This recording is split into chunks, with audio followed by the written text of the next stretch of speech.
හොඳයි අමිතාව දෙපොතේ මේ ආගමන කාලේ දෙවියන් වහන්සේගේ වචනයට විරුද්ධ වෙමු. මම ඊයේත් ගැන ගොඩාක් මතක් කරා. ඒ ආගමන කාලය කිතුමන් විදියට හරිම විශේෂ කාලයක්. හැබැයි අභාග්‍යයකට වගේ අපි පුරුදුලා ඉන්නේ කතෝලිකයන් විදියට වැඩියෙන් චතාරික කාලය හොඳට බහැලා කරනවා. ඒ අපේ වචනේ කිව්වොත් උපවාසය කරනවා, නිරාහාර කරනවා, පාද නමස්කාර කරනවා. සමහර අය දින 40ම එක වරුවක් නිරාහාරයෙන් ඉන්නවා. සමහර අය ඒ දින 40 ඇතුලේ වෙන දේවල් කරන්නේ නැතුව සම්පූර්ණයෙන් තමන්ගේ අවධානය දෙනවා ජීසුගේ දුක්ඛිය මරණය උත්ථානයට. දින 40 අපිට දැනෙනවා ගොඩාක් වෙලාවට කිතුමන් විදියට චතාරික කාලය. අපිට යන්න තැන් තියෙනවා, පාද නමස්කාර ස්ථාන තියෙනවා. හැබැයි ඒ දින 40ත් එක්කම ඒ අවුරුද්දේ අධ්‍යාත්මික බලයේ ජීවිතේ ඉවර වෙනවා. ඒසමත් පරණ තැනට, පරණ ජීවිතේට එන ගතියක් තියෙනවා, නැඹුරුවක් තියෙනවා කතෝලිකයන් විදියට. නමුත් මේ ආගමන කාලය කියන කාලය ගොඩාක් වෙලාවට අපේ ඇඟිලි අතරින් ඉහිරිලා යන වතුර ටිකක් වගේ ඒකේ තියෙන බලය, ඒක ජීවිතය අපිට එකතු කරන නැවුම් භාවය, අලුත් භාවය අපිට අහුවෙන ප්‍රමාණය හරි අඩුයි. චතාරික කාලේ වගේම ගොඩාක් වරප්‍රසාදයෙන් පිරුණු කාලයක් තමයි මේ ආගමන කාලය කියන්නේ. චතාරික කාලයේදී ජේසුගේ දුක් විඳීම, මරණය, උත්ථානය අපි සිහිපත් කරලා අපි ජීවිතේ ලෑස්ති වෙන්නේ හරියට බැලුවොත් මේ ආගමන කාලේ ජීවිතේ අලුත්ම ඉස්සාවකට එන්න, අලුත්ම ඉස්සාවකට එන්න. මොකද චතාරික කාලේ ගන්න ගැම්ම ඒකම අවසානයේ ආයමත් වියකිලා නැති වෙලා යනවා කාලෙත් එක්ක, ජීවිතේ ප්‍රශ්න අරගල ආර්ථික ගැටලුත් එක්ක. නමුත් මේ ආගමන කාලේ ජේසුස් කියනවා පුතේ බලන්න මම බලාපොරොත්තු වෙන තැන මගේ දෙවෙනි පැමිණීම මේක නිකන් ඉතිහාසෙ වෙච්ච දෙයක් නෙමෙයි. ජේසුස් දුක් විඳා මරණ උත්ථාන වුණා කියලා දෙන්නේ අපි හැම කෙනෙකුගේම අවසානයේ ඩෙස්ටිනේෂන්. අපි ඔක්කොම දින එකම තැන තමයි ස්වර්ගේ. ඒක ස්ථිර වෙන ජේසුස්ගේ පැමිණීම. ඒක අපේ ජීවිතේටම දෙන කාලයක් ආගමන කාලය කියන්නේ.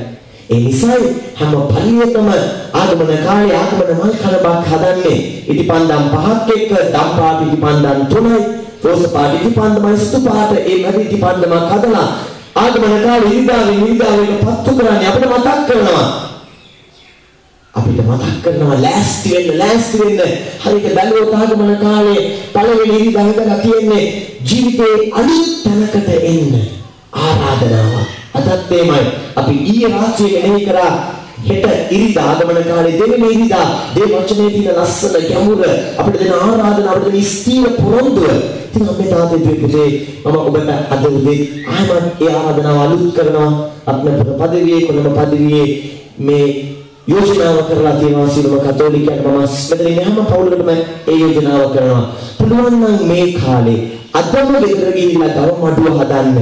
ඒතුව කිතුණුවන් විදියට තියෙන ලස්සන නමස්කාරයේ මොහොතක් ගවමඩු ඉදිරියේ කරන භාවනාව. නමුත් කතෝලිකයන් විදියට ඒක අපිට කරන්න පුරුදුලා අපි 24 රැට අන්තිම කලපලේ අන්තිමට ඒක හදලා මම කිව්වා ඒක ඉස්සරහ පොහොත්තු කරගන්න එකයි වැඩි හරියක් වෙන්නේ. මොකද 24 රැට අමාරුවෙන් ගවමඩු හදලා බැන දුවනවා පල්ලියට යද්දී අතුම ගැනයි හිතන්නේ, මේක අපිට ගැනයි හිතන්නේ. ඒකත් ඉවර වෙලා දුවලා ඇවිල්ලා කතා කරනවා අනේ යාළුත් අඳුමක් නැදන් ඉතියා ඒක අලුත් ස්ටයිල් එකක්, අයියෝ මගේ තියෙන පරණ ඇඳුමක් මම ගියේ විදත් මේක ඇඳලා කියලා අයියෝ ප්‍රශ්න ගොඩක් ඇවිල්ලා ගවමඩු ඉස්සරහ පිට ඒක දිහා බල පව් ජේසු නිදි අපි බෝතල් කඩ හිස් කර පව් පුරව ගන්නවා. එහෙම කතෝලික අධ්‍යක්ෂිමුත් උනට තරම් තියෙනවා අපිට. ඉතින් ඊට වඩා ලොකු ලස්සන ගැඹුරක් ආශිර්වාදයක් ගවමඩු අධ්‍යක්ෂීමේ තියෙන. ඒ නිසා අපි රත්නපද පදවියේ සාකලම් පදවිවල යෝජනා කරනවා හැම කතෝලික පවුලකම ආගමන කාලයේ ආරම්භයේම ගවමඩුව හදන්න. ඒතුව එතන තියෙන සෙනෙහස, ශාන්තිය, සුවය, බලය අපේ ගෙදරට සම්පූර්ණයෙන්ම මුසු වෙන්නට ඕන. ඒ ගවමඩුවේ තියෙන බලයක් තියෙනවා. මොකද්ද? ජේසුස් පුතා ඉපදෙන තැන අම්මයි තාත්තයි සුවදූතයනුයි සත්තු ඒ වගේම දුප්පත් පීඩිත අය මේ ඔක්කොම එකතුලා අමුතු සංවිධානයක්. ඉතින් මේක දවසින් දෙකෙන් නැත්නම් සතියෙන් අපිට මෙතන ඉවර කරන්න බෑ. ඉතින් ආගමන කාලේ පළවෙනි ඉඳලා ගවමඩුව හදලා එතන ඉස්සන් අපිට පහන් පහක් එහෙම නැත්නම් ඉටිපන්දම් පහක් තියනවා. ඒක ඉරිදාව පල්ලි කරනවා වගේම ගියේ ඉරිදා පළවෙනි ආගමන ඉරිදා ඒ පළවෙනි ඉටිපන්දම හෙට ඉරිදා දෙවෙනි ඉටිපන්දම. එතකොට ඒ සතිය පුරාම ඉටිපන්දම් දෙක නැත්නම් පහන් දෙකක්පත් වෙනවා. අවසානයේ 24 රාත්‍රී පූජාවට ගිහිල්ලා ගෙදරාම ඉටිපන්දම් 4 නැත්නම් පහන් 4ක්පත් වෙනවා. මැද තියෙන පහන නත්තල් දවසේ ජේසු උපතත් එක්ක අපේ හැම පවුලකටම එන ඒ මහා ආශිර්වාදය, ශාන්තිය, ප්‍රීතිය, සුවය පත්තු කරලා ගෙදර අය එකතු වෙලා පුංචි ආඥාවක් කියනවා. මේක ලස්සන පුරුද්ද. පුළුවන් නම් ඒක ඔබ පටන් ගන්න.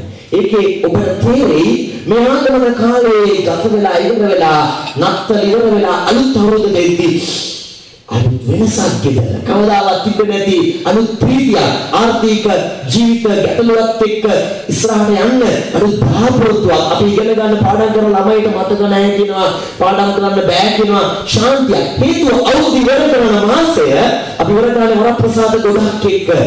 ඉතින් මේක හොඳ පුරුද්දක්. පුළුවන් නම් ගෙදර ආරම්භ කරන්න ඔබ. අද ඉඳලා ගවමඩුව හදලා ඒක හැමදාම හවසට ගෙදර ඉන්න අම්මයි දරුවෝයි තාත්තයි ඉන්න අය එකතු වෙලා ඒක ඉස්සරහට පුංචි ආඥාවක් කරන්න.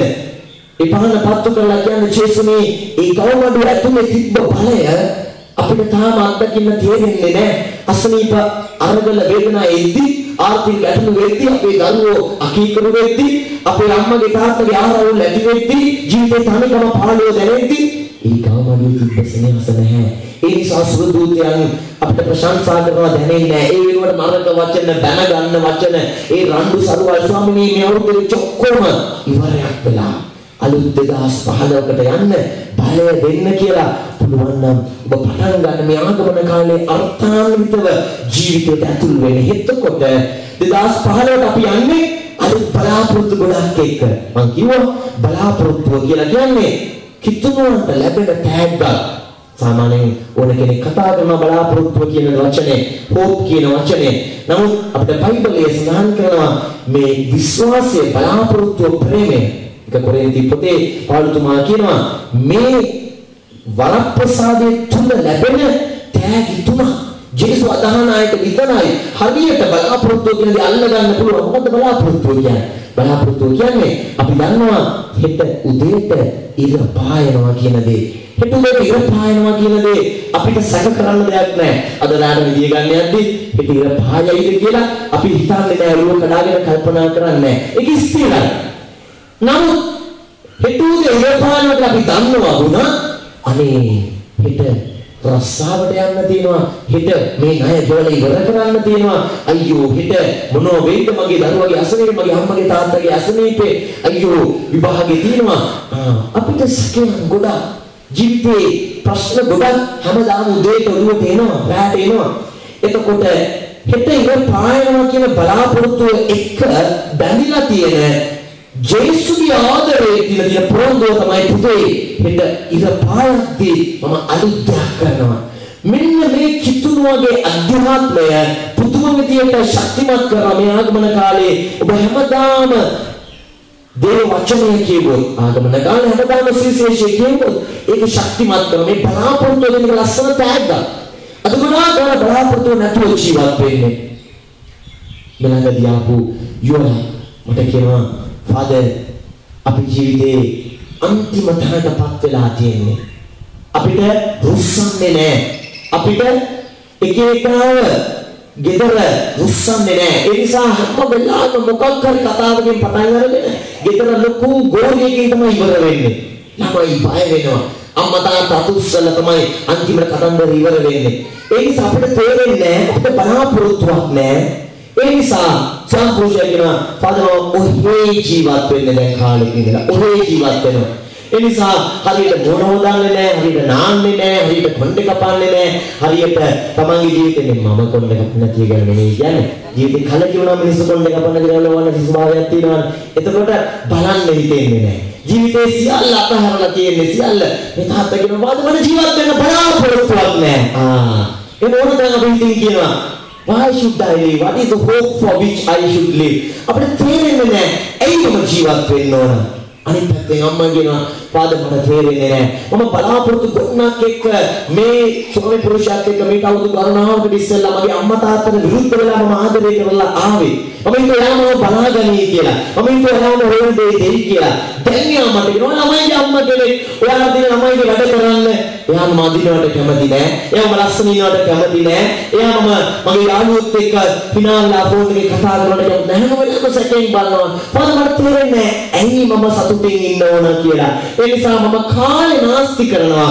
උදාහරණයක් පැත්තක ෆෝන් එකේ කතා කරලා, උදාහරණ Facebook එකේ හොරේ chat කරලා සම්පූර්ණ නැති වෙලාවට ඒ නිසාම මම දන්නේම නැතුව මගේ ආදරේ වෙන තැනකට යන්න පටන් ගන්න. මට බලාපොරොත්තුවක් නැහැ. මට ඉතන කමක් නැහැ. පව් කරත් මොකද?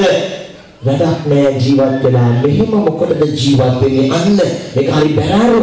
මේක අද ලෝකේ ගොඩාක් හැම කෙනෙකුටම එන ලොකු පාපේ සිදුවිල්ල. මම ජීවත් වෙන්නේ මොකටද? මට බලාපොරොත්තුවක් නැහැ. මගේ අම්මා ගැන, මගේ තාත්තා ගැන, මගේ දරුවෝ ගැන, මගේ ස්වාමි පුරුෂයා, මගේ බිරිඳ ගැන, ඒ නිසා මගේ රට ගැන, ඒ නිසා මගේ සංගය ගැන, ඒ නිසා ඔහේ ජීවත් වෙනවා. මම දාදී පුතේ මේක කොච්චර ඉගෙන ගත්තා, කොච්චර බුද්ධිමත් වුණා, කොච්චර සල්ලි හම්බ කරත් මේක බලෙන් ගන්න බෑ. ඒක යාඥාව තුළ ඒක ජීවිතය හැග්ගා. ඒකයි පෞලතුමා කියන්නේ ප්‍රේමය බලාපොරොත්තු ඉවසීම ස්වාමීන් වහන්සේ ලැබෙන තෑග්ගක් කියලා. මේ ආගමන කාලේ මේ බලාපොරොත්තු කියන වචනය මේ තෑග්ග උන්වහන්සේ ඔබටයි මටයි දෙනවා. මේක අයිති කරගන්න කාලයක් ඒ නිසා. ඒ නිසා ඒ ස්වාමි පුරුෂයයි පිරිදයි දින කීපයක් ඇවිල්ලා ඊට පස්සේ එක යාඥාවක අවසානයේ මම වෙලා කියනවා "පාදර් අදයි බැන්ද දවසට පස්සේ හරියට මගේ මේ ස්වාමි පුරුෂයා මම දිහා බලලා කතා කරේ. අවුරුදු 10කටත් වඩා වැඩි කාලයක් ඒකට ජීවත් වෙලා වැඩ ගොඩක් ඉන්න දරුවන්ගේ වැඩ වැඩි වෙනවා. ප්‍රශ්නවලින් යවුවා. ඔයාලා ගෙදර නිදියද්දි කොහොමද නිදියන්නේ? හේතුව කෙනෙක්ගේ ජීවිතේ එක තැනක තියෙන ප්‍රශ්නයට හේතුව තව තැනක තියෙන්නේ.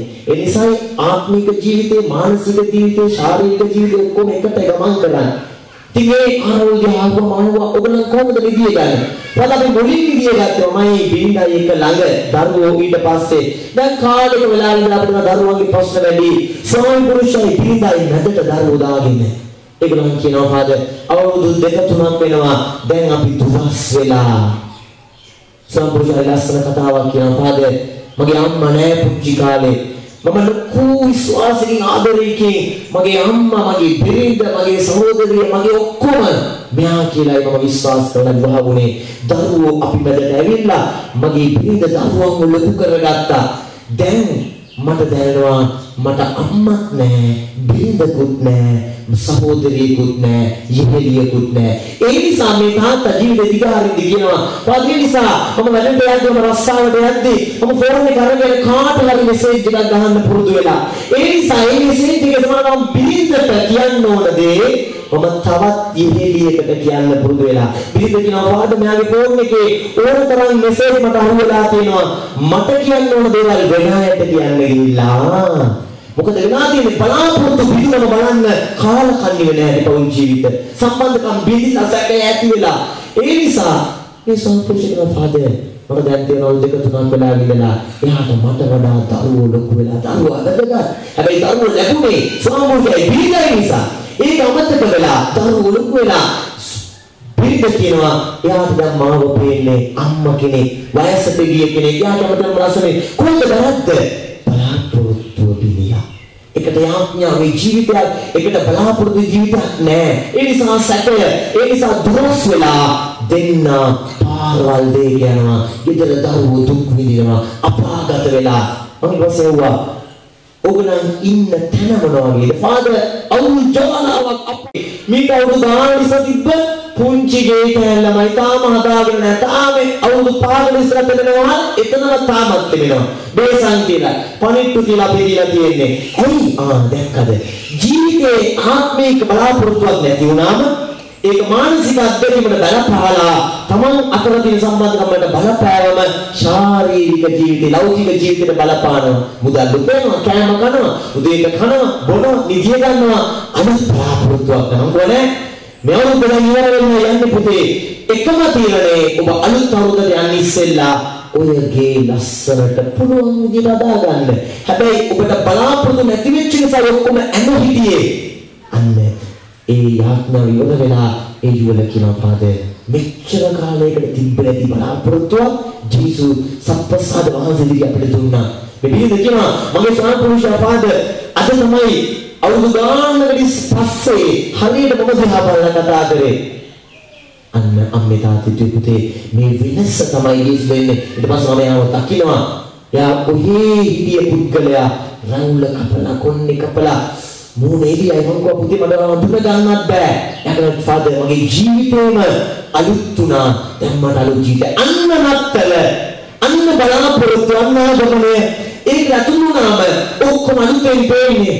කරන්නේ වෙනද රස්සාවමයි අතට හම්බෙන්නේ වෙනද පඩියමයි ඉන්නේ වෙනද බිරිඳමයි දරුවමයි පුංචි ගේ කැලමයි හැබැයි ජීවිතේ මොකක්ද අලුත් නම් ස්වභාවයක් මෙන්න මේක නැත්තල කියන්නේ මෙන්න මේක ජීවිතවල පුරුදුනේ ඒකට අතුරු වෙන්නේ ජීවිත අරගලේ වේදනාව හරහා ඒ ස්වාමීගේ පිටයි හැලැප්පි මරා ඒකට දන්නේම නැතුව අතුරු වෙලා ජීවිත තුල බලාපොරොත්තු ලැබුවා. අපි කියවනවා පළවෙනි කිව්වේ යසායා 30 කියපු කොටස චුට්ටක් නැවත වරක් අපි කියවලා ඒක හොඳට අයිති කරගමු අපේ ජීවිතේට. යසායා 30 20 අපි ඔක්කොම කියමු. සමිදානන් වහන්සේ විපත නැමැති කෑමද පීඩා නැමැති වතුරද ඔබට දෙන නමුත් ඔබට උගන්වන පිණිස උන්වහන්සේම ඔබ සමග වැඩ සිටිනසේක. මේක තමයි නත්තල් ජීවිතය ඇතුළේ නත්තල් කතන්දරය ඇතුළේ තියෙන ගැඹුර බලන්න. නාසය කියනවා මම පුතේ විපත නැති කෑම. මේ අවුරුද්දේ ඕන තරම් විපත්ති සිද්ධ වුණේ නැද්ද ඔබේ ජීවිතේ? විපත්ති ඩිසාස්ටර් අපේ හිතන ජීවිතේ ඉවරයි අයියෝ වැඩක් නෑ මම කවදාවත් නොහිතුව දෙයක් මේ අවුරුද්දේ වුණා. විපත නැමැති කෑම යක්ෂයා දෙනවා කියලා නෙමෙයි, ඔබේ පාපය නිසා ඔබට ඉරණම අයිති වෙනවා කියලා නෙමෙයි. තියනවාසේ කියලා යසායා පොතේ උන්වහන්සේ 30 20 කියන්නේ පුතේ මමයි දෙන්නේ. ඒ නිසයි බලාපොරොත්තු අපිට අවශ්‍යයි. සමහරවිට මම විපත නැමැති කෑම දෙනවා. ඒ වගේම පීඩා නැමැති වතුර මෙවුද්දේ පීඩාවක් නාවේ නැද්ද? තනි වුණා.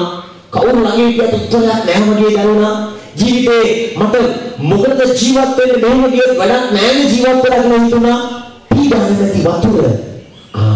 අනිත් අය කරපු නියම් නිසා, අනිත් අය කරපු සාපයන් නිසා, අනිත් අයගේ වැරදි අඩුපාඩු නිසා, මේ සමාජයේ දේශපාලනයන්ගේ තියෙන දූෂණ වංචා නිසා නෑ. සොම්නස් කියනවා මම වෙන්නේ ඉඳ හරිනවා. මම දැනුවත්ව වෙනවා. හේතුවක් තියෙනවා. මොකක්ද හේතුව? ඔබට දෙන නමුත් ඔබට උගන්වන පිණිස උන්වහන්සේම ඔබ සමග වැඩ සිටිනසේක. මෙන්න මේක අයිති කර ගන්න ඕන. මේ අවුරුද්ද දිහා පස්සට ඇවිල්ලා බලලා ආවර්ජනය කරලා දකින්න ඕන. මට පීඩාවක් නාවා. මට ලොකු අහේනියාව විපත්ති ඇති වුණා. හැබැයි උන්වහන්සේ මාත් එක්ක හිටියා. ඒකයි ඊළඟට අනාගතේ දකින්න තියෙන බලාපොරොත්තුව. ජේසු අම්මට ජේසු තාත්තා ජොසේතුමාට තිබ්බ බලාපොරොත්තුව ඒකයි. දරුවව තනන්න තනක් නැහැ. තියන්න තනක් නැහැ. අන්තිම නිස්සාර තනක්.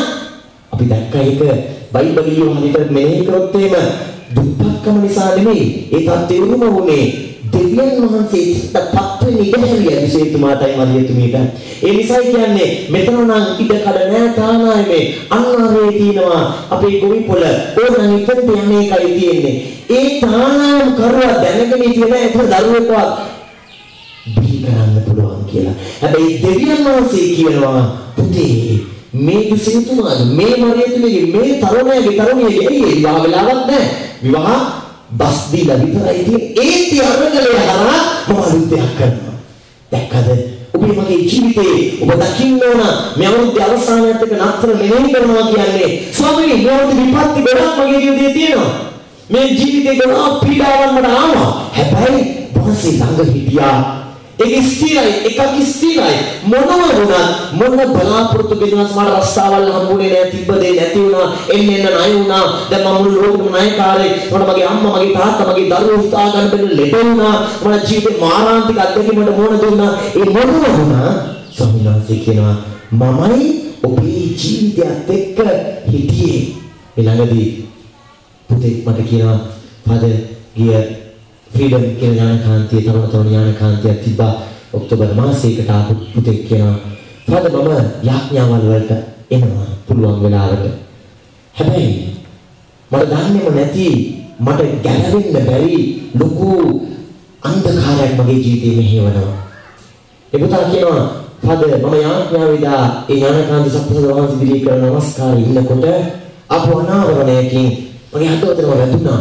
මෙතන කෙනෙක් ඉන්නවා සාතන්ට නමස්කාර කරන සංගීතය අපි කියන හෙවි මෙටල් කියලා, රොක් හෙවි මෙටල් කියලා. ඒ සංගීතය තුලින් සාතන්ට අයිති වෙන කණ්ඩායමක් එක්ක සම්බන්ධකම් තියලා ඔබ දෙවියන් වහන්සේ ඇදහුවට ඔබ දන්නේම නැතුව යක්ෂයාට අයිති වෙමින් යන තරුණයෙක් ඉන්නවා.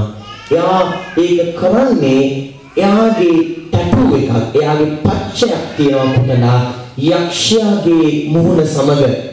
දෙවියන් වහන්සේ ඒ පුතාව නිදහස් කරනවා කියලා ඒ ආඥාව තිබෙන ආවරණයක් කියනවා. ඒ පුතා ඇවිල්ලා කියනවා පාදී මමයි කියලා එයාගේ ෂර්ට් එක උස්සලා එයාගේ අත පෙන්නනවා. අපි කියන්නේ හොල්මන් කියලා, අපි කියන්නේ මේ ජැකියුලා කියලා මේ වගේ පච්චයක් එයා මෙතන හංගගෙන ඉන්නවා. එයා කියනවා පාද මම මේක ගැහුවේ මගේ යාළුවෝ කියන නිසා. මගේ යාළුවෝ එකතු වෙලා කියනවා ඔයා පොරක් වෙන්න නම් මේක කරන්න ඕන. ඒක මම කරා. දන්නවා ටැටූ එක කියන දේ, පච්චය කියන දේ අද ඔහේ මිනිස්සු බහනවා දන්නේ නැහැ මේකේ තේරුම. මේකට තේරුමක් තියෙනවා. මේක යක්ෂයාට අයිති වෙන්න ලේ හොල්ලලා කියන්නේ හරියට පච්චයක් කොටනවා නම් ඒ පච්චයේදී අපේ හැම තුවාල වෙලා ලේනවා. එතකොට හරියට අර හරකෙක්ව අයිති කෙනෙක් හරකව අයිති කරගන්න එයාට ගිනියම් වලින් හරකට අඳිනවා. එයාගේ හරකගේ ඇඟේ නැත්නම් හරකගේ ගොඩේ තැනක ලකුණක් දෙනවා. ඒ හරකව අයිති කියලා කියන්නේ. අපි ස්වභාවයෙන්ම අයිති දෙවියන් වහන්සේ. ස්වභාවයෙන්ම අයිති අපේ ඇස් කන් නාස අපේ ශරීරයේ දෙවියන් වහන්සේගේ ස්වභාවය, පෞද්ගලික දෙවියන් වහන්සේගේ මන්දිරය. ටැටූ එකක් පච්චයක් ගන්නවා කියලා කියන්නේ දෙවියන් වහන්සේගේ ශරීරය අපි වෙන කෙනෙකුට බාර දෙනවා. දැන් මේක අද ට්‍රෙන්ඩ් එකක්, මේක අද ස්ටයිල් එකක් වෙලා සමහර අය දන්නේ නැහැ මේකේ තේරුම. හැබැයි මේකේ තියෙන ආදීනව තමයි දෙවියන් වහන්සේගේ මගේ ශරීරය මම මේ හැමේ ලේ හොල්ලලා මම අයිති වෙන්න යනවා. හැබැයි අද ගහන්නේ සමහර වෙලාවට කුරුසේ සමහර මිනිස්සු අඳින්නේ. සමහර තරුණයෝ, සමහර තරුණියෝ සමනලු එක දේවල් අඳිනවා. හැබැයි අපේ ශරීරයයි දෙවියන් වහන්සේගේ ස්වභාවයේ ඉන්න මන්දිරය අපි පවරන දෙනවා තවත් මිනිස්සුන්ට කණ්ඩායමකට තවත් ආසාවට. ඒක පාපයක්. ඒක දන්නේ නැහැ සමාජයේ. මේ තරුණයා කියනවා මේ ටැටූ එක මේ පච්චමම කෙටුවේ සමාජයේ අනිත් යාළුවෝ මාව ගණන් ගන්නේ ඒ පච්චේ තියෙන නිසා. අපි යාළුවෙකුට නාන්න යද්දි ස්විමින් pool එකට යද්දි අපි ළඟ ඔක්කොම මේ පච්චේ තියෙනවා. මට හිතෙනවා එක්කෙනෙක් එතකොට මේ තරුණයා කියනවා පාදයේ තියෙන අඳුරු කතාව තමයි අපි හිති හැටියේ මෙසේජ් එකක් අපිට එනවා. අපි එකතු වෙනවා මොරල්ලේ කනත්තට එකතු වෙලා අපි ඒකේ යක්ෂයාට වැඳුම් පිදුම් කරනවා. අනිත් ආත්ම ගෙන්නලා යාඥාවල් ඔප්පු කරනවා සාතන්ට. ඔබ දන්නවද ලංකාවේ සාතන්ට මේක පිටරටවල තදින්ම තියෙන දෙයක්. මේක පිටරටවල යක්ෂයාට වැඳුම් පිදුම් කරන තැන ඕන තරම් තියෙනවා. ඒ නිසායි අපිට පෙන්වන්නේ දෙවියන් වහන්සේ මාසෙ දෙවෙනි පැමිණීම ආසන්න කාලේ යක්ෂයා සිංහාසනාරූඪ වෙලා දැන් පිටරට විතරක් නෙමෙයි ඇමරිකාව විතර ලංකාවේ පුතා කියනවා බොරැල්ලේ කනත්තේ ෆාදර් අපි රෑ 12ට එකතු වෙලා අපි යක්ෂයාට වැඳුම් පිදුම් කරනවා. මේ තරමේ නෝනකට තේරෙන්නේ නැහැ.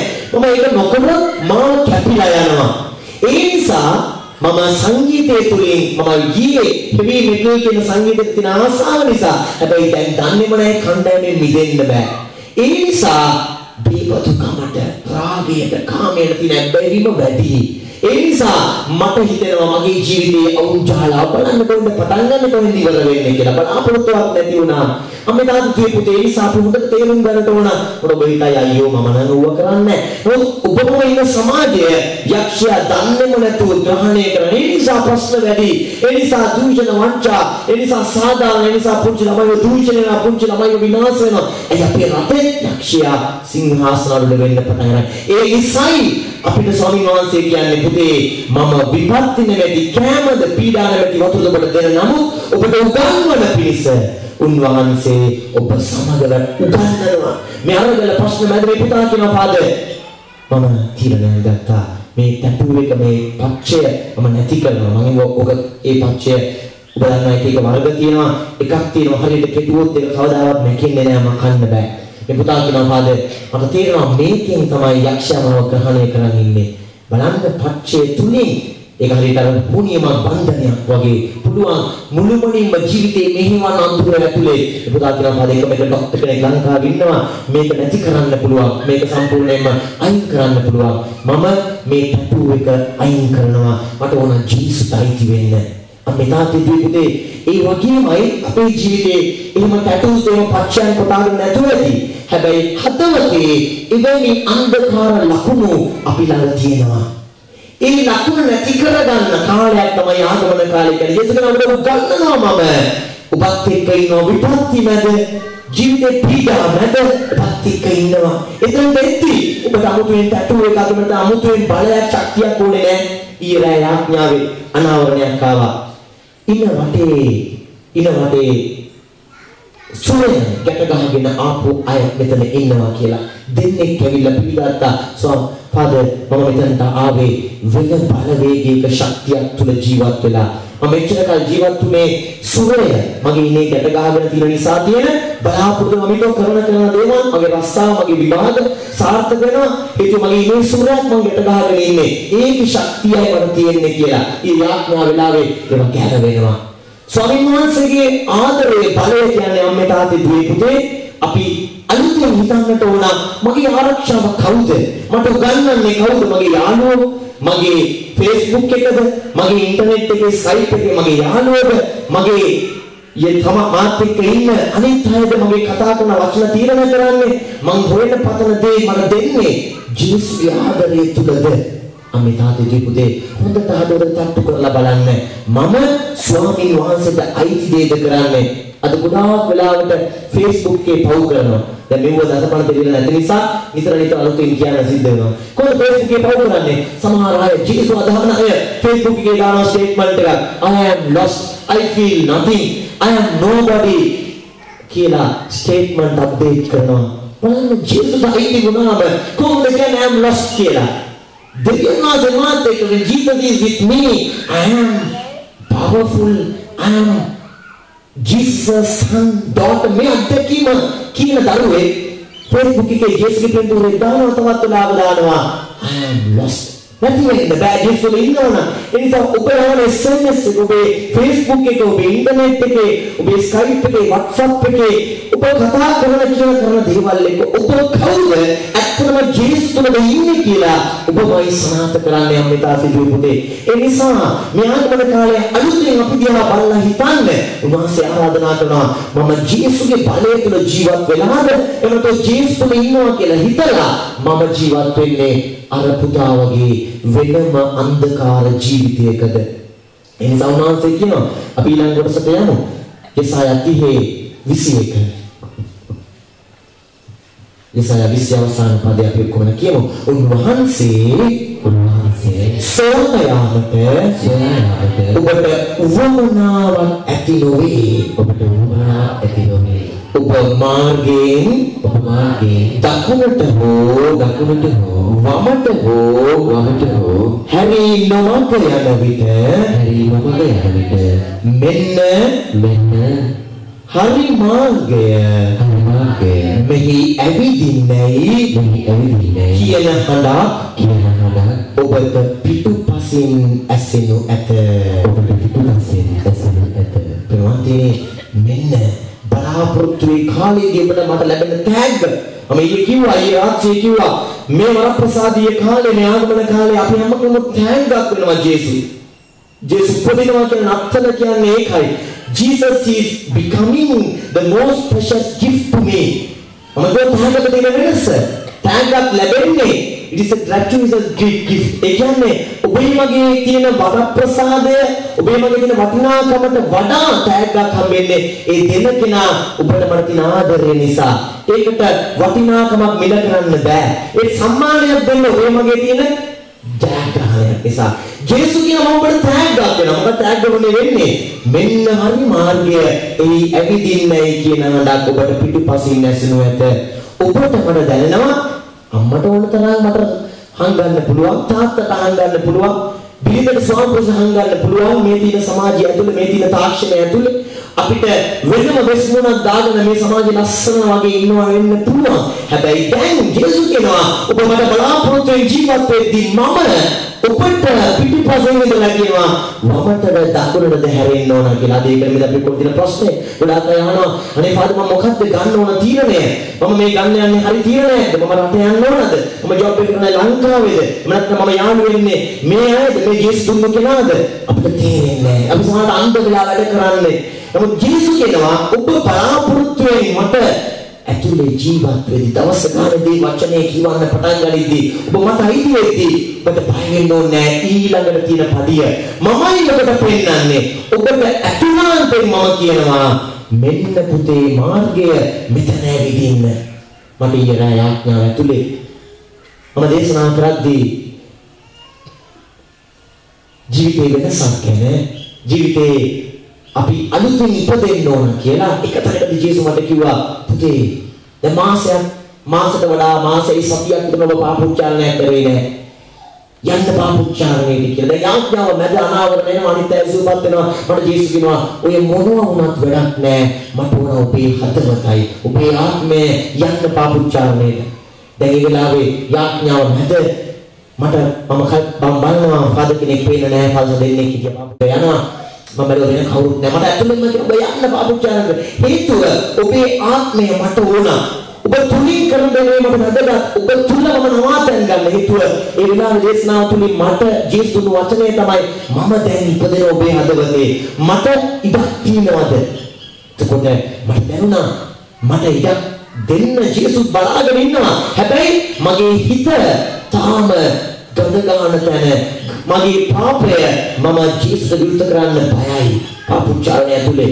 ඒ නිසා ඉස්කෝ යන්න පුතේ. ඉතින් මට ඒ වෙලාවේ යන්න විදියක් නැහැ. පස්පාද වචිරාව ඊයේ අන්තිම පැය ඉතින් සුදාත්ම ආලිත මෙහෙදී කරන්න මට අතලින් කියනවා නෑ ඉක්මනට යන්න දැන් මට ස්පාස්වක් නැහැ පාපුච්චාරණය කරගන්න එක.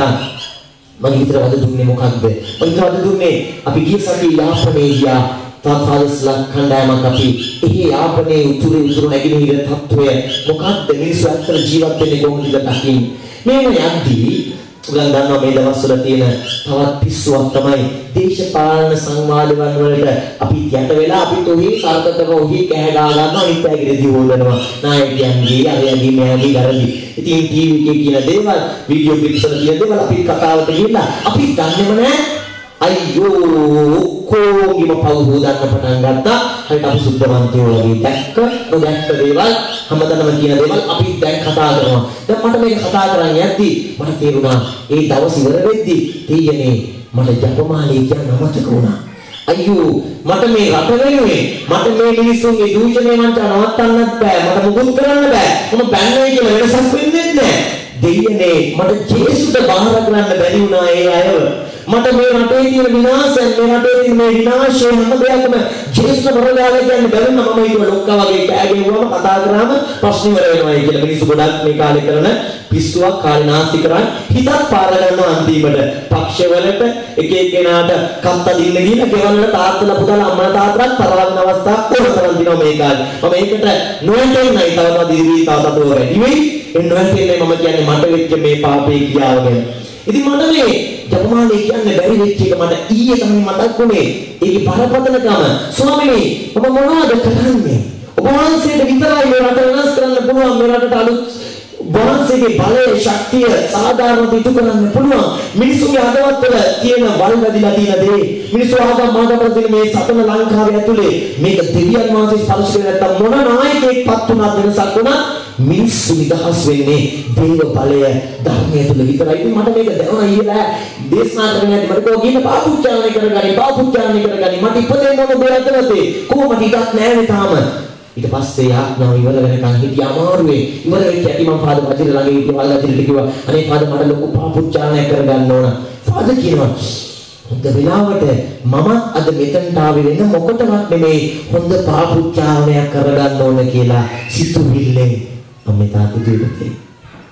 ජීසුව දැනනවා කියන්නේ ඒකයි. අපිට දැනෙන්නට ඕන ස්වාමීනි මට මොනව නැති වුණා කමක් නැහැ. මට මගේ ආත්මේ වහන්සේ ඉන්නවා නම් අතවදී වහන්සේ ඉන්නවා. If you are present in my heart Lord Jesus I have everything.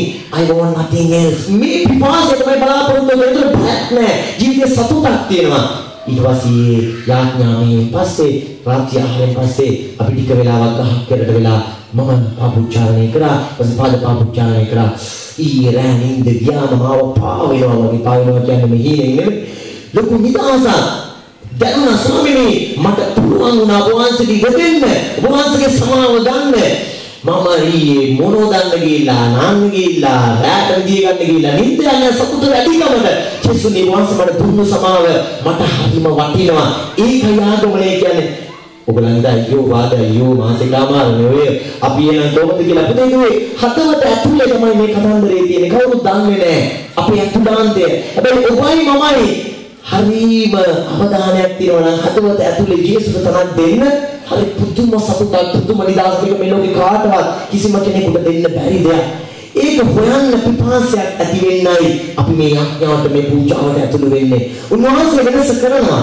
අනේ නිසායි කියන්නේ මෙන්න හරි මාර්ගය මේ ඇවිදින්නයි කියන හඬක් ඔබට පිටිපසින් නැසිනු ඇත. අපි ඔක්කොම කියමු 22 වෙනි වදන්තික යෙසායා 30:22 රිදීෙන්ද රණින්ද ඔබ දමන ලද දේව රූපගෙන නුඹලා අපෙන් ඉවත් වෙත්වා කියමින් ඔබ ඒවා කුණු කසලෙන් විසිකර දමන්නාහුය.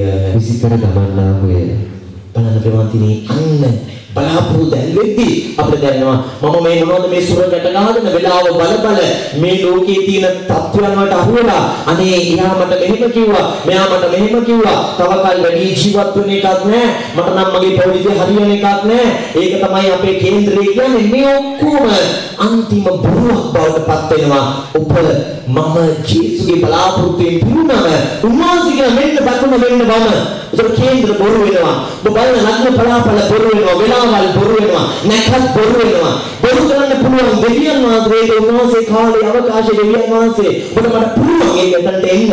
ඒ ඉන්න උන්වහන්සේ කියන්නේ අන්න එතකොට ඔබ රිදීෙන්ද රණින්ද උපකරලා තියෙන දේව රූප මේ ළඟදී කෙනෙක් මට කියනවා පාද අපේ ගෙදර ප්‍රශ්න ගොඩාක් මගේ ස්වාම පුරුෂයා වීරු වෙලා ගෙදර ඇවිල්ලා බීලා ගෙදර ගොඩාක් රණ්ඩු කරනවා අපිට එපා වෙලා ඉන්නකොට කොහෙන්ද යන යාළුවෙක් ඇවිල්ලා කිව්වා අයියෝ සායි බබාව මම ගෙනල්ලා දෙන්න ඔයාගේ ප්‍රශ්න ඔක්කොම උත්තරේ හම්බෙනවා කියලා. එයා මොනවද උකුඩු වගේ ගෙනල්ලා ගෙදරට පිම්බා. දැන් අපේ ගෙදර පාද මොනවද අමුත්තක් වගේ වෙන්න තිබ්බ සතුට තවත් නැති වෙලා මම කිව්වා you are calling for evil calling for disaster. ඇයි ඔබ දන ජේසුගෙන් පිටට ගිහිල්ලා වෙන මාවත් වල යන්නේ. ඒක හරියට හයිවේ එකක් තියෙද්දි හරියට පුංචි අතුරු පාරක යනවා වගේ නැවිගේටර් එකක් දාගත්තම දැන් කාලේ හැටියට පාරේ යන්න පාරක් දන්නේ නැත්නම් දැන් පුළුවන් අන්තර්ජාලය හරහා පාර හොයාගන්න නැවිගේටර් එක ඔන් කරගන්න. ඒතකොට පාර පෙන්නනවා. මම ගිය පාර ගිය සතිය යාපනයේ ගියේමයි. යද්දි පෙන්නනවා ඔබ යන්න ඕන හොඳම පාර කොහමද? හයිවේ එක හොඳට තියෙන පාර මේකයි. තවත් අතුරු පාරවලින් යන්න පුළුවන්. ඔල්ටර්නේටිව් රෝඩ්ස් කියලා දෙනවා. ඒ වගේ තමයි අපි අනිත් දේවල් පස්සේ දුවන්නේ.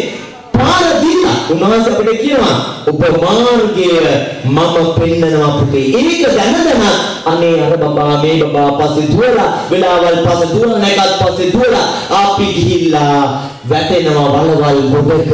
අපේ සාදිතේ පුතේ. නිසා මේ අවුරුද්දේ අලුත් අවුරුද්දට යද්දී කියන්නේ ජේසුනි මට වහන්සේගේ පාර වහන්සේගේ මාර්ගයයි වැදගත්. අනිත් ඔක්කොම පැහැර කරනවා. ඒ නිසා හදවතින් අපි කියමු යසායා 30:26 අන්තිම වදන්තිය සමිදානන් වහන්සේ තමන් සෙනගට පහර දීමෙන් ඇති කළ තුවාල බඳ සුව කරන දවසේදී හඳ එළිය ඉර එළිය මෙන්ද සත්ගුණයකින්ද වැඩි වී සත් දවසක එළිය එක් වූවක් මෙන් බබලන්නේ මේ කයිනත්තල කියන්නේ ස්වාමීන් වහන්සේ කියනවා පුතේ මම ඔබේ තුවාල බඳිනවා මමයි තුවාල බඳින්නේ වෙන කාගේවත් පස්සේ දුවන්න එපා වෙන කාටවත් ඔබ ගිහිල්ලා ඔබේ ආදරය හොයලා ජීවිතේ සිගමන් යදින්න එපා ඔබ මගේ මානකට එද්දී මම ඔබේ තුවාල බඳිනවා අර අම්මා කියන්නේ වාද මගේ ගෙදර ප්‍රශ්න වැඩි වෙලායි මම ඉඩ දුන්නේ ඒ වගේ දෙයක් කරගන්න හැබැයි දැන් මට තේරෙනවා මම තවත් විනාශ වුණා මගේ ළමයා දැන් බයෙන් ගෙදර ඉන්නේ අම්මා තාත්තේ පුතේ ස්වාමීන් වහන්සේ විතරක් ඉඩ දෙන්න ඔබේ තුවාල බඳින්න be transparent to God and when God is with you that he transforms everything into your perfection into your blessing එතන දෙවිදන ආගමන කාලේ ඒකයි ස්වාමීන් වහන්සේ කියන්නේ සම්පූර්ණයෙන්ම ඔබේ ජීවිතය හැරිලා බලලා බලාපොරොත්තු මාව අල්ලගන්න එතකොට මම මොනවද කරන්නේ සම්මේලිය ඉර එළිය මෙන්ද ඉර එළිය සත්ගුණයකින්ද වැඩි වී සත් දවසක එළිය එක් වූවක් මෙන් බබලන්නේ ඔබේ ජීවිතය බබලෙන්න පටන් ගන්නවා කාටවත් ලං වෙන්න බෑ කාටවත් විනාශ කරන්න බෑ එතනම ඔබ කියනවා බලන්න අපේ සුවිශේෂී ජේසුස් ලස්සනට කිව්වද දවසේ මොකද සුවිශේෂී කිව්වා අපි ඔක්කොම කියමු මතේ 9:35 අපි ශබ්දනගා කියමු ජේසුස් වහන්සේ ඔවුන්ගේ ධර්මශාලාවල උගන්වමින්ද රාජ්‍ය පිළිබඳ සුබ අශ්න දේශනා කරමින්ද හැම අන්දමේ ලෙඩ රෝග සුව කරමින්ද සියලු නුවරවල හා ගම්වල සැරිසරුසේක නාගමන කාලයක් දැකීම හරියට උන්වහන්සේ කියනවා පුතේ ඔයාගේ ජීවිතේ ඔය හැම පාරකම සමහරවිට මේ අවුරුද්දේ ඔබ ගිය පාර ගන්නකොට අම්මලා දන්නේ නැහැ පුතෙක් විදියට ඔබ ගියා හොරෙන් ගියා මේ ළඟදී ආපු පුතෙක් කියනවා ෆාදර් මට කියන්න බෑ මගේ අම්මගේ මූණ දිහා බලාගෙන අම්මා හරි අමාරුවේ තාත්තා නැති අතරේ මාව හදාගන්නේ අමාරුවෙන් ටියුෂන් ෆීස් මගේ අතට දෙන්නේ නමුත් මම රැවටුණා Facebook එකේ මාත් එක්ක හැමදාම රැට chat කරපු ගෑනු ළමයි බලාගෙන යද්දී අවුරුදු 3කට වඩා මට වැඩුමල් මම දන්නෙත් නෑ හරියට මම ඒ නිසා අම්මා අමාරුවෙන් දෙන සල්ලි ටියුෂන් ෆීස් ගෙවන්න කියලා ඒක ගෙවන්නේ නැතුව මම ඒ ගර්ල් එක ගියා ෆිල්ම්ස් බලන්න මම දැන් මේක අම්මට කියන්න බැනවා මට හිතෙනවා මම තරම් පෞකාරයෙක් නෑ කියලා මේ දරුවා කියනවා අම්මා තාත්තා දුවේ පුතේ ස්වාමීන් වහන්සේ කියනවා මමයි ඔබ මාර්ගයේ ගෙනියන්නේ එහෙම නැතුව ඔබ ඔබේ මාර්ගයේ ඔබ දෙවියන් වහන්සේට විනිවිදේ ස්වභාවයක් නැත්නම් ඔබ අම්මට තාත්තට ඇත්ත කියන්නේ නැත්නම් ඔබ බාහිර ස්වභාවය ඇත්ත කියන්නේ නැත්නම් ඔබ මොහොතකට එනවා මුළු ජීවිතේම කඩාගෙන වැටිලා වගේ අම්මේ තාත්තේ දුවේ පුතේ ඒ නිසා යේසුස් කියන්නේ උන්වහන්සේ උගන්වනවා කියලා කියන්නේ Jesus teach because he wants to address to your mind උන්වහන්සේ උගන්වනවා කියන්නේ අපි හැමෝටම මනසට කතා කරනවා මේ ආගමන කාලේ උන්වහන්සේ කියන පුතේ ඔබේ සිතුවිලි දිහා බලන්න මනස දිහා බලන්න ඔබ කියවන පොතපත ඔබ බලන ෆිල්ම් එක ඔබ බලන සංගීතය ඔබ යන යාළුවෝ ඔබ කතා කරන වචන මේ ඔක්කොම අලුතුනේ නැත්නම් ඔබ ජීවත් වෙන්නේ පරණ දොඩේමයි මෙලඟදී එක යුවලක් මට කියනවා හරි ලස්සන දෙයක් මේ බිරිඳයි ස්වාමි පුරුෂයාගේ දේශකත්ව ජීවත් වෙන්නේ මේ ස්වාමි පුරුෂයා වෙන වෙන රටවල් වල යනවා කොන්ෆරන්සස් වලට එතකොට මේ රට ගියාම මේ බිරිඳ තනියම ගෙදර ඉන්න දරුවොත් එක්ක මේ ස්වාමි පුරුෂයා බිරිඳ හරි සතුටින් ආදරෙන් ඉන්නවා මම බිරිඳගෙන් ඇහුවා වාගේ ස්වාමි පුරුෂයා එක එක රටවල් වල යද්දී වාට බය හිතෙන්නේ නැද්ද අද ගොඩාක් භාර්යාවන් සැකයෙන් ස්වාමි පුරුෂයා දිහා බලන යුගයක් නිසා මේ බිරිඳ කියනවා ස්වාමි පුරුෂයා ඉස්සරහම පද මම යාට කියලා තියන්නේ ඔයා ඕන තැනක යන්න හැබැයි මම ජේසුට කියනවා ජේසුනේ මගේ ස්වාමි පුරුෂයා බලා ගන්න එයා මට විරුද්ධව පාපයක් කරොත් ඒ පාපය යේසුස්ගේ වහන්සේට පේනවා. එයාව හරිතැනට ගේන්න. එතකොට මේ ස්වාමි පුරුෂයාගේ ෆාදර් මේ විදිහට කවදාවත් මාව චෙක් කරන්නේ නැහැ. මගේ සාක්කු මගේ ෆෝන් එක හොරෙන් බලන්නේ නැහැ. හේතුව එයා මාව ජීසුට බාර දීලා තියෙන්නේ. ඒතර බිරිඳ කියනවා "ඔව් ෆාදර් මම දන්නවා මගේ අතීතේ මොන තරම් එයාගේ පස්සෙන් එළෙපු තැන් තියෙනවා. එයාව සැකෙන් බලන්න ගිය තැන් තියෙනවා. ඒ නිසා එයාට රණ්ඩු වෙච්ච තැන් තියෙනවා. ඉතුරුනේ අපිට දුක විතරයි.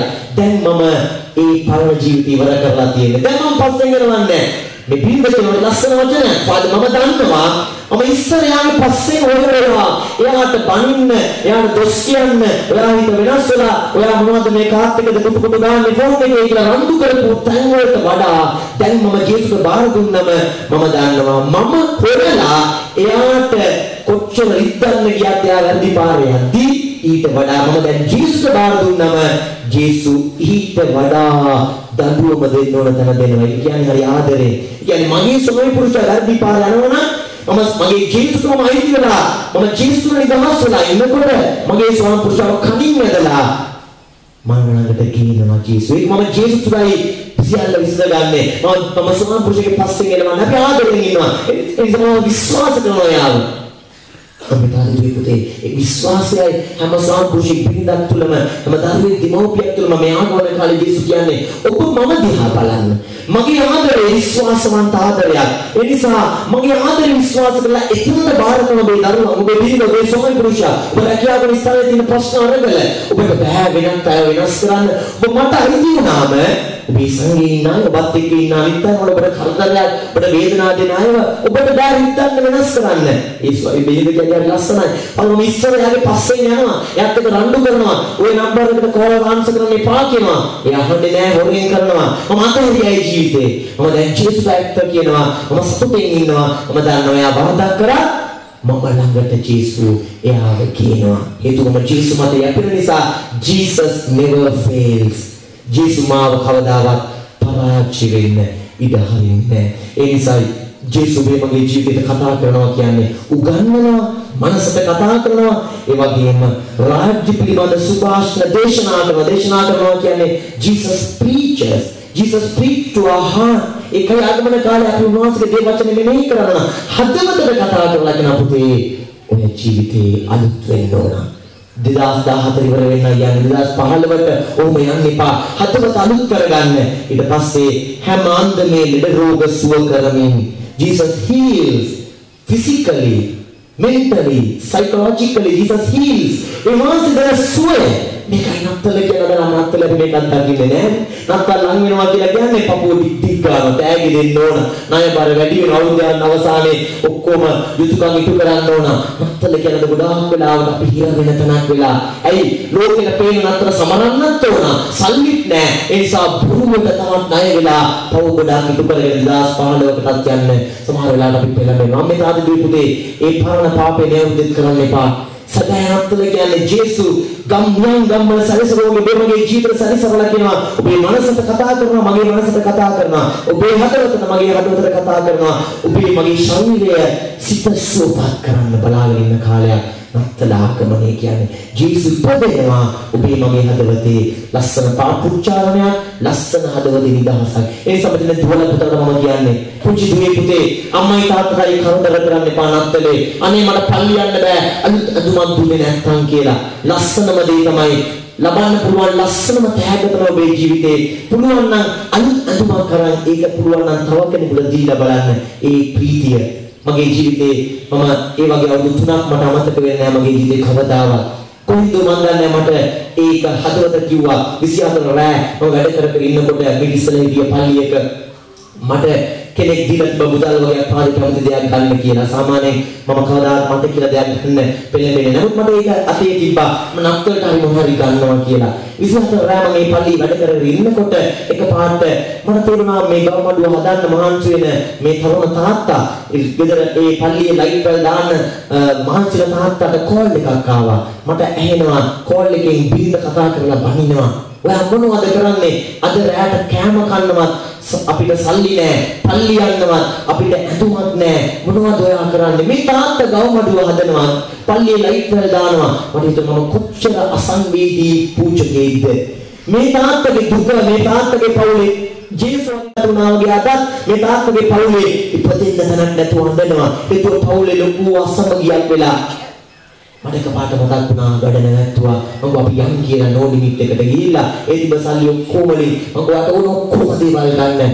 එයාගේ ඇස්වල කඳුළුයි සතුටයි. එයාගේ ෆාදර් කවදාවත් මට මෙහෙම නත්තලක් තිබෙන්නේ නත්තල කියන්නේ ගෙදර රණ්ඩු කරලා පල්ලි යන්නේ. ඇයි අඳින්න ඇතුමක් නැහැ. ගෙදර සල්ලි ටිකක් නැහැ. ණයකාරයෝ වටේට එන්නලා. ඒ දවසේ තිබ්බ නත්තලේ සතුට මම කවදාවත් අත්දැකලා තිබෙන්නේ නැහැ. ඒ නත්තලේ කිසිම දෙයක් මට අලුතෙන් ගන්න පුළුවන් වුණේ නැහැ. හැබැයි ඒ නත්තලේ තිබ්බ ප්‍රීතිය වෙන කිසිම නත්තලක මට අත්දකින්න බැරි වුණා. පුළුවන් නම් අම්මේ තාත්තේ දෙවියන් කරලා බලන්න. ඔබට ලබන්න පුළුවන් දේ අපි කරන්නේ ඒක නෙමෙයි. අපි දෙනවා ගොඩාක් අයට. හැබැයි අපිට ගොඩාක් දේවල් බදාගෙන. පුළුවන් නම් ආදරයෙන් ගන්න දේ ඔබට වටිනවයි කියන දේ බෙදලා බලන්න. නත්තලේ පුදුම බලයක් තියෙනවා. ඒක අමාරුයි කරන්න. ඒක ජීසුගේ බලාපොරොත්තු කරද්දී ඔබේ හිත පුදුම විදියට නිදහස් වෙනවා. ප්‍රීතිය සදාහතික වෙනවා. අපි ඒක වහගමු. දෙනක වස්සාගෙන ජීසස් ආරාධනා කරන්න. ඔබ මගේ හදවතේ උන්වහන්සේ ඉපදෙන්න ආසාවෙන්. දරුවෙක් ඉපදෙනවා කියන්නේ මේ ලෝකෙට එන්නේ අම්මා කෙනෙක්ගේ කුසේ මේ දරුවා ඉන්නවා. මේ දරුවා ඒ කුසේ මාංචිගත වෙලා දවසින් දවස සතියෙන් සතියේ මාසෙන් මාසේ දරුවා සූදානම් වෙනවා. අම්මගේ සෙනෙහස තාත්තගේ සෙනෙහස අතපිතාගේ සෙනෙහස තුලින් දරුවා පෝෂණය වෙනවා. දරුවෙක් ලෝකයට ප්‍රසූත වෙද්දී බිහි වෙද්දී දරුවා ගෙන්නේ මාස 9ක් 10ක අත්දැකීමක් එකයි. ඒ වගේමයි සබෑ නත්තල කියන්නේ ජේසු පොදෙනවා කියන්නේ 24 රාත්‍රියේ අපි 25 නත්තල ජේසුගේ උපත සමරද්දී අපිට තියෙනවා ආගමන කාලේ අත්දැකීමක්. ඒක නැති වුණොත් දරුවෙක් හරියට බිහි වෙන්නේ නැහැ. අම්මා කෙනෙක් දරුවෙක් කුසට ආවට පස්සේ ඒ කුසට දරුවා ආපුවම සැක කරලා රිද්දලා බොරෙක් බීලා දරුවාට විස කරන දේවල් ශරීරයට දාගෙන එයාමට පුළුවන් ඕනනම් දරුවාව අබ්සා කරගන්න. පුළුවන් එහෙම කරන්න. බෙහෙත් බීලා ඒ කරල විනාශ කරන්න පුළුවන්. ඒ වගේ මිනිස්සු විදියට අපිට ජේසු බලාගෙන යන පුතේ මම ලෑස්ති මේ අවුරුද්ද ඔබ තුල ඉපදෙන්න. එදා ඊට අවුරුදු 2014 ඉස්සෙල්ලා පුදුනා වගේ මම ලෑස්ති ඔබගේ හතරට ඇවිල්ලා ඔබේ හතරේ ජනිත වෙන්න දිවි පූජාව කළ සෝවහන්සේ තුල ඔබේ ජීවිතේ නොදකින අන්තිම වැටුණු පීඩිත විනාශයක් දෙකම මම ලෑස්ති මේ ජීවිත ලං වෙන්නට වඩා ඒ වගේම මගේ දෙවිලි පැමිණීමත් එක්ක සදාතනිකවම මගේ ස්වර්ගීය අත්දැකීම එක්ක මම ඔබ දා ගන්න ආසයි. ඒත් ඔබ ලෑස්ති නැත්නම් ඔබ සූදානම් වෙන්න කැමැත්තක් නැත්නම් මගේ උපත මගේ සමරීම මගේ ජනිත වීම ඔබට අහිමි වෙවි මගේ රත්තරන් දුවේ. එදා ගවමඩුව ඇතුලේ තිබ්බ ඒ සංහිඳියාව ඉඩක් නැහැ. තියෙන්නේ ගඳ සත්තු. එතන තියෙන්නේ අතහැරීමක් විතරයි. පාළුයි බුදකලා විතරයි. තරුණිය විවාහ පස් දීලා තිබ්බ මරියා ජුසේ කියන තරුණියයි අන්තිම තනිවීමක්.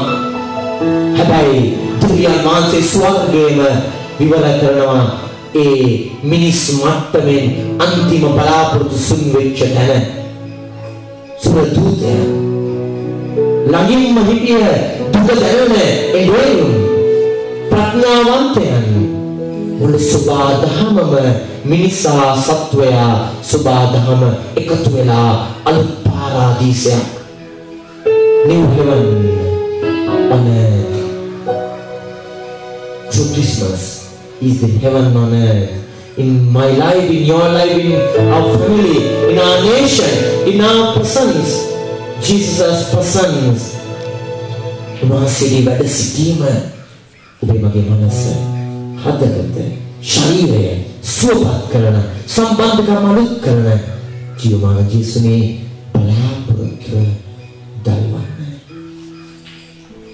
අද පටන් වඩා අවදියෙන් වාසී උපතට සූදානම් වෙන්න ජේසුනේ පුරපුරා පලාසින්න වාසී මගේ ජීවිතේ කරන ඒ වෙනස තේරුම් ගන්න වාසී මාතුම පිපාසයක් ඇති කළ මැනව ඒ බලය ඒ ශක්තිය අපිට ලැබෙන්න කියන්නේ අපි පුදන පඬරු සමග අපි ජීවිතයේ ජීවිත බාර කරමු පිටුමාගේ දැතින් එසවෙන රූපය මිදියුෂ සමග මේ අවුරුද්ද පුරාම ඔපරේ මගේ තියෙන ජීවිත බර ජීවිත පීඩාව ජීවිත විපාකයන් පිටුමාතින් ඉහළට එසවෙද්දී මහා බලගතුම ලෝකයේ ප්‍රාතිහාර්ය සිදු වෙනවා දිව්‍ය පූජාව ඇතුලේ ජේසුස් කියනවා පුතේ තවත් ඔබේ පාපය ඔබේ අරගලය ඔබේ පීඩිත ස්වභාවය ඔබේ බලාපොරොත්තු පිට වැටීම මෙන්න මම දැන් මගේ ශරීරය බවට පත් කරනවා ඔබේ තියෙන බලාපොරොත්තු ගංගාව සීන මාලිගාවන් ගොඩක් ඔබ මට අයිති වෙලා